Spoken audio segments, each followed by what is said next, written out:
ಕನ್ನಡಿಗರ ವೈಶಿಷ್ಟ್ಯವನ್ನು ಹೊಸ ರೂಪ, ಹೊಸ ರೀತಿಯಲ್ಲಿ ಲಲಿತ ಕಲೆಗಳು ಶತಮಾನಗಳಿಂದಲೂ ಪ್ರತಿರೂಪಿಸುತ್ತಾ ಬಂದಿದೆ. ಕರ್ನಾಟಕ ನೆಲ ಮತ್ತು ವಾತಾವರಣ ನಮಗೆ ದೈವ ಕೊಡುಗೆ.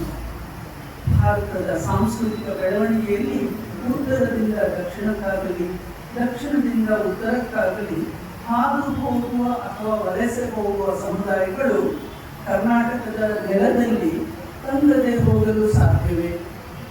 ಹಾಗೆ ಹೋದವರು ಅಥವಾ ನೆಲೆಸಿದವರು ಕರ್ನಾಟಕ ಜನರ ಔದಾರ್ಯ ನೆನೆಯದಿರಲು ಸಾಧ್ಯವೇ? ಈ ರೀತಿ ಹಾದು ಹೋಗುವ ಸಂಸ್ಕೃತಿಗಳ ಪ್ರಭಾವ ಕನ್ನಡ ನಾಡು ನುಡಿಯ ಮೇಲೆ ಆಗದಿರಲು ಸಾಧ್ಯವಿದೆ. ಕನ್ನಡಿಗರ ವಿಶೇಷತೆ ಎಂದರೆ ನಮ್ಮದನ್ನು ಉಳಿಸಿಕೊಂಡು ಇತರ ಸಂಸ್ಕೃತಿಯ ಮೌಲ್ಯಗಳನ್ನು ಹಿತಮಿತವಾಗಿ ಬಳಸಿಕೊಳ್ಳುವ ಪ್ರಜ್ಞೆ.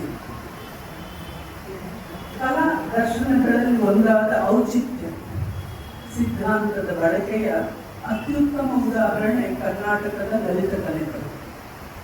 ಉತ್ತರ ಮತ್ತು ದಕ್ಷಿಣದ ಪರಂಪರೆಗಳ ಸಂಕ್ರಮಣ ನಮ್ಮ ನಾಡಿನಲ್ಲಿ ಆಗಿರುವಂತೆ ಭಾರತದ ಬೇರಾವ ರಾಜ್ಯದಲ್ಲಿಯೂ ಆಗಲಿಲ್ಲ. ಇಲ್ಲಿ ಯಾವುದೂ ಸ್ಪರ್ಧಾತ್ಮಕ ದೃಷ್ಟಿಯಲ್ಲಿ ಬೆಳೆಯುವುದಕ್ಕಿಂತ ಅಭಿರುಚಿಯ ತರಹದಿಯಲ್ಲಿ ಬೆಳೆಯುತ್ತಿರುವುದು ಗಮನಾರ್ಹ.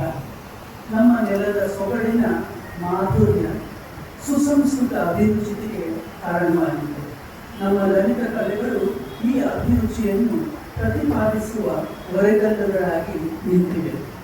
ಆದ್ದರಿಂದಲೇ ವಿಜ್ಞಾನ, ಕಲೆ, ಶೋಧ, ಸಾಹಿತ್ಯ ಮತ್ತು ಜನಪದ ಆಚರಣೆಗಳು ವಿಶ್ವ ಮಾನ್ಯವಾಗುತ್ತಿವೆ ಇಂದು. ಇಂದಿನ ಜಾಗತೀಕರಣ ಯುಗದಲ್ಲಿ ಕನ್ನಡ ನಾಡಿನ ಲಲಿತ ಕಲೆಗಳು ಮಾಹಿತಿ ತಂತ್ರಜ್ಞಾನಗಳೊಂದಿಗೆ ಜಾಗತಿಕವಾಗುತ್ತಿವೆ.